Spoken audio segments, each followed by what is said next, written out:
दोस्तों, हमारे चैनल में आपका बहुत बहुत स्वागत एवं अभिनंदन है। जैसा कि आप जानते ही हैं, हमारे चैनल पर चल रहा था यूपीटीजीटी संस्कृत व्याकरण प्रवेशिका डॉक्टर बाबूराम सक्सेना की, जिसमें हम वर्ड परिचय पढ़ रहे थे। वर्ड परिचय में ये हमारा आखिरी टॉपिक व्यंजनों के प्रकार रह गए थे। इससे पहले हमने स्वरों के प्रकार पढ़ लिए थे कि आ ई उ री के किस तरीके से 18 भेद होते हैं और ए ओ ऐ औ और री के किस तरीके से 12-12 भेद होते हैं। मूल स्वर कितने होते हैं और उच्चारण के आधार पर ये कितने होते हैं, इनके प्रकार कैसे बनते हैं, इन सब के बारे में हमने कल चर्चा कर ली थी। जैसे कि पहले 3 भेद होते हैं मुख्य रूप से, ह्रस्व दीर्घ प्लुप्त। ह्रस्व दीर्घ प्लुप्त तीनों के भी 3-3 भेद और होते हैं, उदात्त, अनुदात्त और स्वरित। इन तीनों के 2-2 भेद और होते हैं, अनुनासिक और अनुनासिक, जिसके बारे में हमने डिटेल में कल चर्चा कर ली थी। आज हम इसी तरीके से बात करेंगे व्यंजनों के प्रकार के बारे में। तो आइए जान लेते हैं व्यंजनों के प्रकार। व्यंजनों का सबसे पहला प्रकार स्पर्श व्यंजन। कदयो कादयो मावसानः स्पर्शः। का से लेकर के मां तक के व्यंजनों को स्पर्श व्यंजन कहते हैं। इनको वर्गीय व्यंजन भी कहते हैं।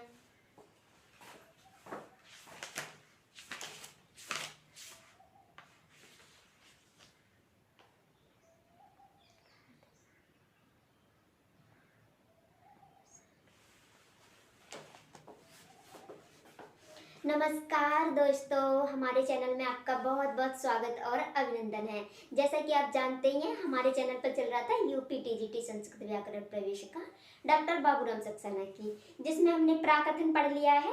वर्ड परिचय हमारा चल रहा था। कल हम स्वरों के भेदों के बारे में जाना था, स्वरों के प्रकार। आज हम व्यंजनों के प्रकार के बारे में जानेंगे। तो व्यंजन स्वर के प्रकार हमने किए थे कि आ ई उ री के हमने 18 प्रकार किए थे और री ए ओ ऐ औ के हमने 12-12 प्रकार किए थे। तो कैसे किए थे, थोड़ा सा मैं बात कर लेती हूँ उसके बारे में। जैसे कि हमने मुख्य रूप से 3 प्रकार बताए थे, ह्रस्व दीर्घ प्लुप्त। इन ह्रस्व दीर्घ प्लुप्त के भी हमने 3-3 भेद किए थे, जैसे ह्रस्व उदात्त, ह्रस्व अनुदात्त, ह्रस्व स्वरित। ऐसे ही दीर्घ उदात्त, दीर्घ अनुदात्त, दीर्घ स्वरित। और प्लुप्त के भी हमने ऐसे किए थे, प्लुप्त ह्रस्व, प्लुप्त उदात्त, प्रप्लुप्त अनुदात्त, प्लुप्त स्वरित। उसके बाद इन 3 के भी हमने 2-2 भेद किए थे, अनुनासिक और अनुनासिक। दोबारा जान लेते हैं। मुख्य रूप से 3 भेद थे, ह्रस्व दीर्घ प्लुप्त, ह्रस्व दीर्घ प्लुप्त। ह्रस्व दीर्घ प्लुप्त के 3-3 भेद, उदात्त, अनुदात्त और स्वरित। उदात्त अनुदात्त के भी 2-2 भेद, अनुनासिक और अनुनासिक। आज हम व्यंजनों के ऊपर चर्चा करेंगे, जैसा कि यहाँ दिख ही रहा है व्यंजनों के प्रकार। तो सबसे पहला प्रकार जान लेते हैं स्पर्श व्यंजन। कादयो कादयो म अवसानः स्पर्शः। का से लेकर के मां तक के व्यंजन हमारे स्पर्श व्यंजन कहलाते हैं। इन्हें वर्गीय व्यंजन भी कहते हैं। ये 25 होते हैं। कितने होते हैं वर्गीय व्यंजन? 25। स्पर्श व्यंजन कितने होते हैं? 25। वर्गीय व्यंजन कहो या स्पर्श व्यंजन कहो, दोनों का मतलब एक ही है। इसके बाद इनको इस तरीके से भी बोलते हैं का वर्ग। का वर्ग में आने वाले 5 अक्षर होते हैं ये, क ख ग घ ङ। च वर्ग, च छ ज झ य। ट वर्ग, टा ठा डा ढा ड़ा। ता वर्ग, ता था दा धा ना। पा वर्ग, पा फा बा भा मा। इनको वर्गीय व्यंजन भी कहते हैं। इन 5 को हम का वर्ग भी कहते हैं, इन्हें कु भी कहते हैं। इनको कु, चु, टू, तु, पु ये भी कहते हैं इनको। कु, चु, टू, तु, पु भी इनको कहते हैं। कु से मतलब है का वर्ग, यानी कि ये वाले का वर्ग में आने वाले 5 व्यंजन। चू मतलब चा वर्ग में आने वाले, टू मतलब टा वर्ग में आने वाले, तू मतलब टा वर्ग में आने वाले, पू मतलब पा वर्ग में आने वाले। तो इनके जो अंतिम वाला पंचम जो अक्षर है, ये 5-5 हैं। पहली लाइन हमारी, इन्हें प्रथम अक्षर कहते हैं। प्रथमाक्षर कहते हैं ना। ये इनको हम द्वितीय अक्षर कहते हैं, इनको तृतीय, इनको चतुर्थ, इनको पंचम अक्षर कहते हैं।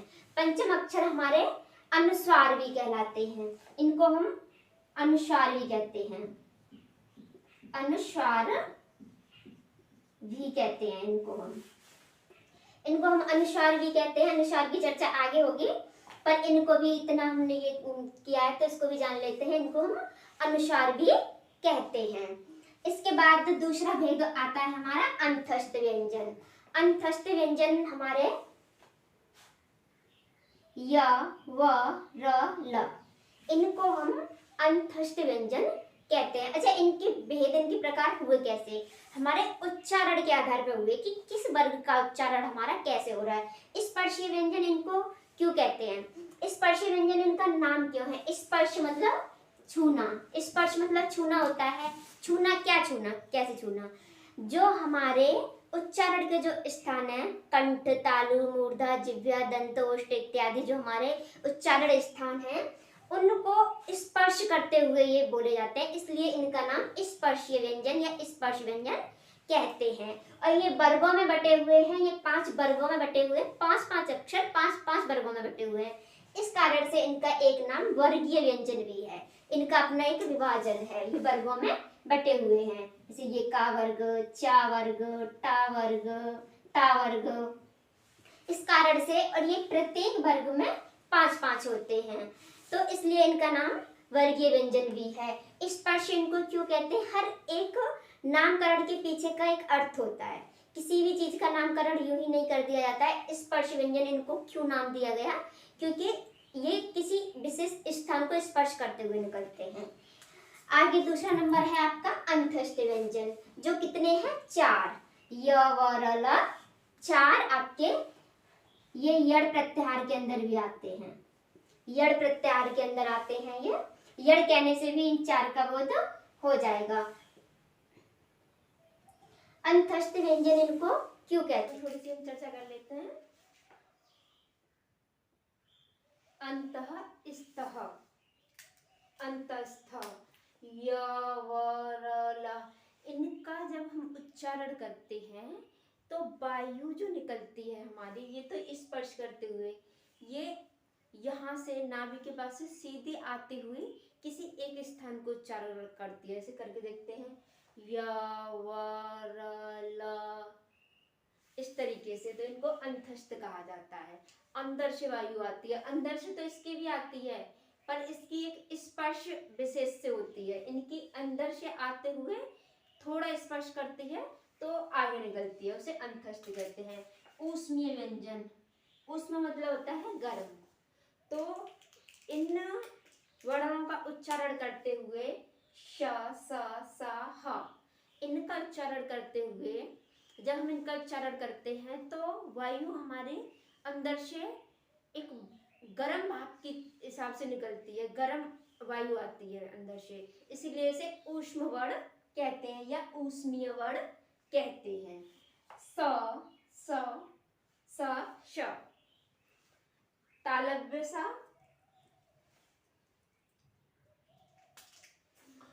इनका हम उच्चारण करके देख लेते हैं। जैसे तालव्य सा, तो इसको बोलते समय हमारी जिह्वा तालु को स्पर्श करती है, पर जब तालु को स्पर्श करते हुए निकलती है तो गर्म वायु निकालती है। मूर्धन्य सा, ये मूर्धा को स्पर्श करते हुए, दंतीय सा हमारे दांतों को स्पर्श करते हुए।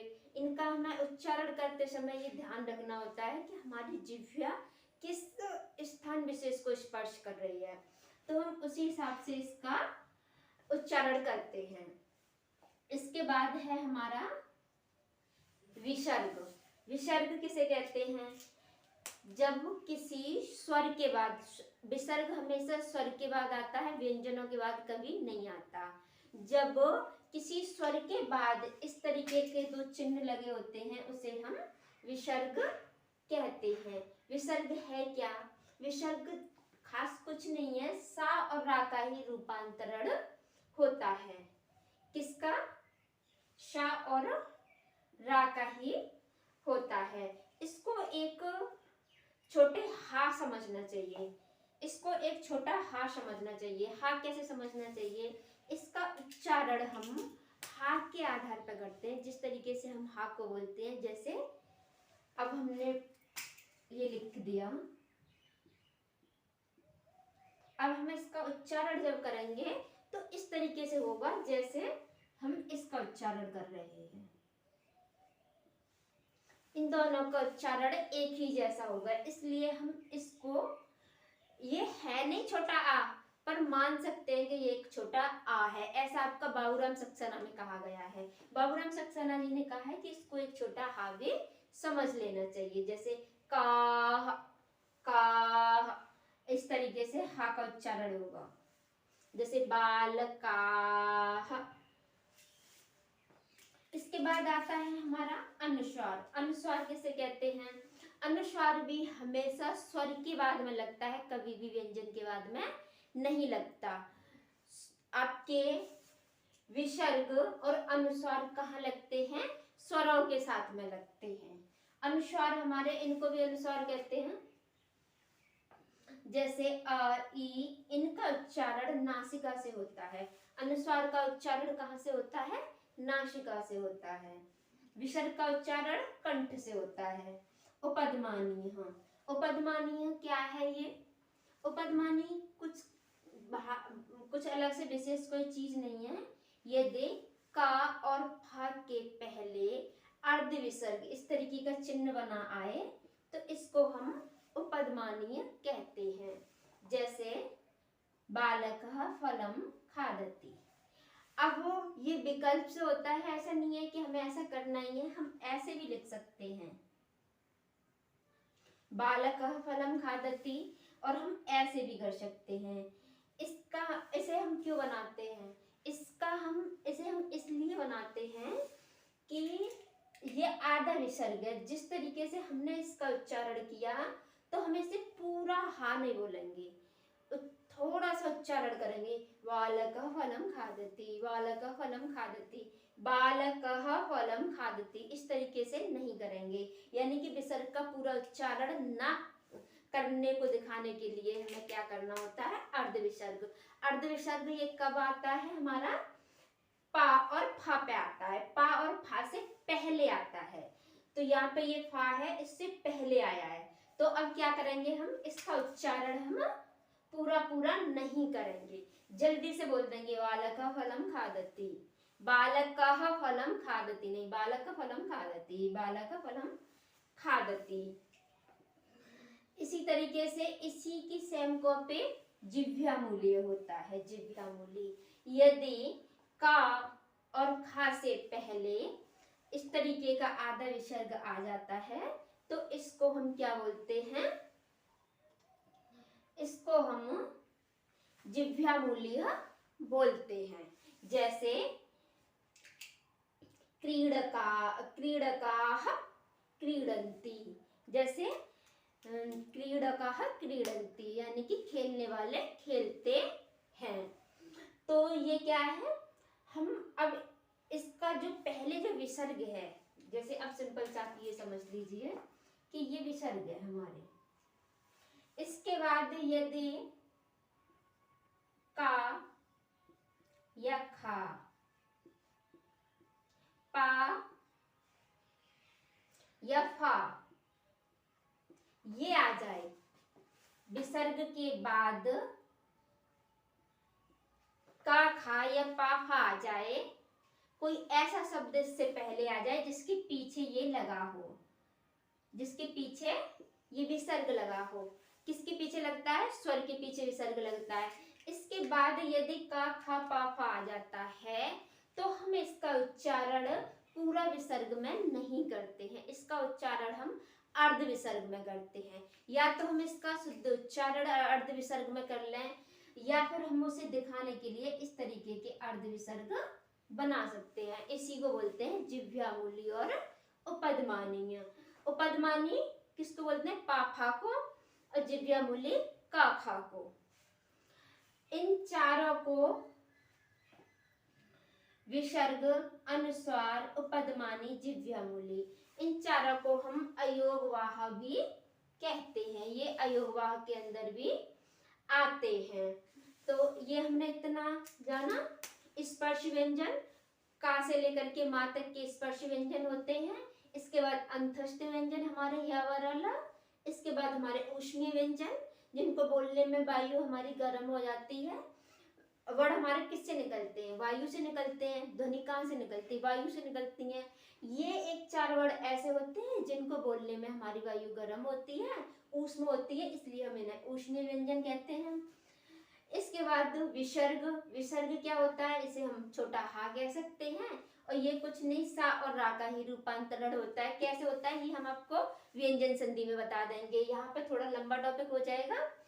इसके बाद आपका अनुस्वार। अनुस्वार किसे कहते हैं? जो चंद्र बिंदु पर लगी होती है उसे हम अनुस्वार कहते हैं। अनुस्वार हमारा नासिका से उच्चारित होता है। उपध्मानीय हमारा जो आधा विसर्ग होता है पा फा से पहले उसे उपध्मानीय कहते हैं।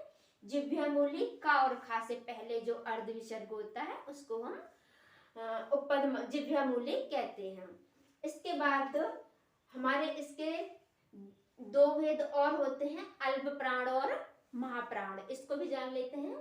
अल्प प्राण किसे कहते हैं?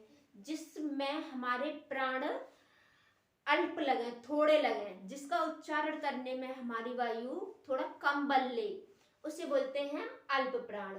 महाप्राण जिसमें हमारे प्राण कम लगे, हमारी जो वायु है, जो हमारी विल पावर है उच्चारण करने में, जिसमें अधिक लगे उसे हम महाप्राण कहते हैं और जिसमें कम लगे उसे हम अल्प प्राण कहते हैं। थोड़ा जान लेते हैं। अल्प प्राण किसे कहते हैं? वर्गों के जो पहले, तीसरे और पंचम अक्षर और अंतस्थ हमारे अल्प प्राण कहलाते हैं। जैसे उच्चारण करके देख लेते हैं। क खा हमारा महाप्राण, क खा, ग घा, अंगा। इस तरीके से जब हम उच्चारण करते हैं, जैसे हमने बोला क ख, खा में अधिक बल लग रहा है, क ख, ग घ।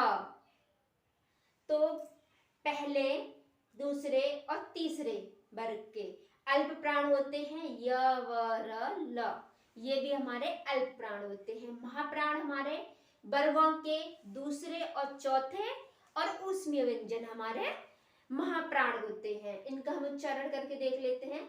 अच्छा, इधर ये हमारे लिखे हुए हैं वर्गीय व्यंजन, इन्हीं पे हम थोड़ा सा एग्जांपल करके देख लेंगे। क ख ग घ अंग। यहाँ पे हमारी कम वायु लग रही है, क ख, यहाँ पे अधिक वायु लग गई तो ये महाप्राण हो गया। ग कम लग रही है, अल्प प्राण हो गया। यहाँ पर अब बढ़ जाएगी, घ अंग, क ख ग घ अंग। इस तरीके से हमारा इनका उच्चारण होता है।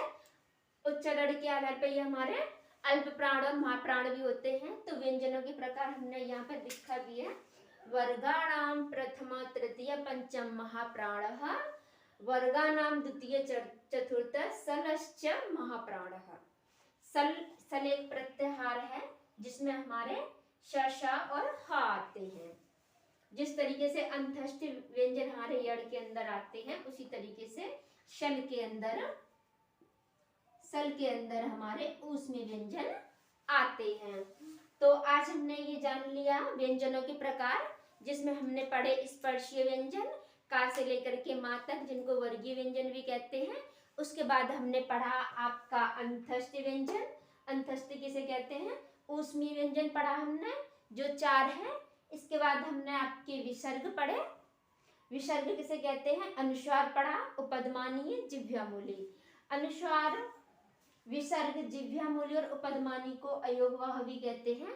इसके बाद व्यंजनों में हमारे संयुक्त व्यंजन भी और बच जाते हैं, जिनको पाणिनि के अष्टाध्यायी में तो नहीं गिना गया है। उन्हें संयुक्त होने के कारण थोड़ा सा हम बात कर लेते हैं इधर, जिनके बारे में छत्र ज्ञान वाला जो हमारा है, छत्र ज्ञान, इनको इसमें नहीं गिना गया है। लेकिन बाबूराम सक्सेना जी ने कहा है कि इनको ना गिनना पाणिनि जी की भूल है। तो इसमें कुछ नहीं है, बस हमको ये देखना है। ये भी हमारे व्यंजन के वेद हैं। कि ये संयुक्त व्यंजन हैं, किस किस से मिलकर के बने हैं। जैसे ये आपका है का प्लस श, टा प्लस रा, ज प्लस ङ। तीन हमारे संयुक्त व्यंजन भी हैं। तो हमारे इसमें इतना ही दिया गया है व्यंजनों के बारे में। इससे आगे का हम आगे की वीडियो में जानेंगे प्रयत्न के बारे में। लाघव प्रयत्न की वीडियो हम इससे आगे पढ़ेंगे। आज के लिए बस इतना ही। नमस्कार।